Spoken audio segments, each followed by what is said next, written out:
বলেছিলেন ডিসেম্বর থেকে জুন, এটা একটা অনির্দিষ্ট সময়, এর মধ্যে ঈদ আছে, কুরবানি আছে, রোজা আছে, এইচএসসি পরীক্ষা আছে, কাজেই কোন সময়টা পারফেক্ট এইটা রল করে শেয়ার দেয়, দেখেন যা ভালো মনে করেন। আরে ভাই, এই অল্প বয়সে যা করেছি তোমাদের 14 গোষ্ঠীর 14 পুরুষও সেই ভূমিকা। 2 বছরের জন্য এটাকে জাতীয় সরকার করেন। আইন শৃঙ্খলা বাহিনী সহ প্রশাসন যেন রাজনৈতিক দলের গোলামি না করে, তারা যেন জনগণের প্রতি জবাবদিহি থেকে স্বাধীনভাবে কাজ করতে পারে, সেই ধরনের একটা জনবান্ধব প্রশাসনিক ব্যবস্থা আমাদের নিশ্চিত করতে হবে। এই সংস্কারগুলো যদি না হয় তাহলে তো যেই লাউ সেই কদু।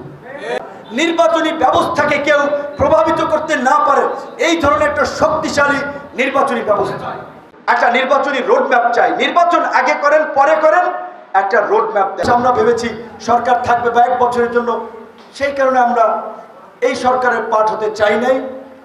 এখন শেষ বেলায় আর হইয়াই বা লাভ কি, যেভাবে ল্যাপটাই ফেলাইছে এখন যে বদনাম দায়নে তৈরি।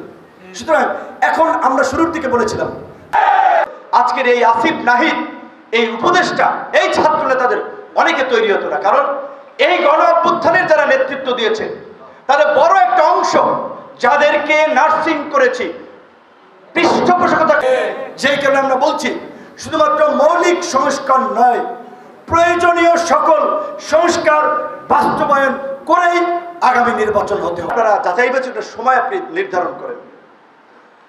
তো আমরা বলেছিলাম যে রাজনৈতিক দলগুলো আমরা মনে করি যেহেতু ফেব্রুয়ারির মাঝামাঝি থেকে মার্চের মাঝামাঝি পর্যন্ত রোজা, তারপরে ঈদ, রোজার মধ্যে এই দেশের ধর্মপ্রাণ মানুষ 90% মুসলমান ইবাদত বন্দিগিতে মশগুল থাকে, ঈদের আনন্দ, পরিবারের কেনাকাটা, পরিবারের অনেক কিছু থাকে, ঈদের সময় বিয়ে শাদী হয়।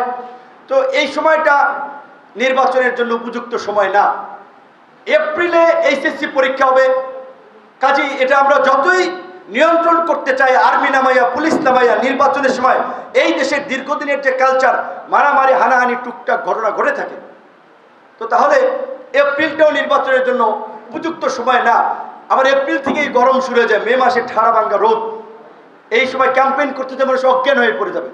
আমরা মনে করছি ডিসেম্বর থেকে জানুয়ারি সময়টা হচ্ছে সবচেয়ে একটা উপযুক্ত সময়, সকল দল মতের প্রতিনিধিদেরকে নিয়ে জাতীয় ঐক্যমত্যের সরকার করে সংস্কারগুলো করেন। যেহেতু জাতীয় সরকার করে নাই, আর এই 10 মাসে সরকার লেজে গোবরে তালগোল পাকায় ফেলাইছে, সেই কারণে আমরা বলছি যে এই পর্যন্ত গেছেন ওই পর্যন্তই থাকেন, এখন একটা নির্বাচনের ব্যবস্থা করেন, কারণ নির্বাচনটা না হলে আরো ঝামেলা বাড়বে। আজকে বিপিনুরের জন্ম না হলে এই ছাত্র অধিকার পরিষদের জন্ম না হলে ডাকসু নির্বাচন না হলে আজকে 24-এর গণ অভ্যুত্থান এই বাংলাদেশে হতো।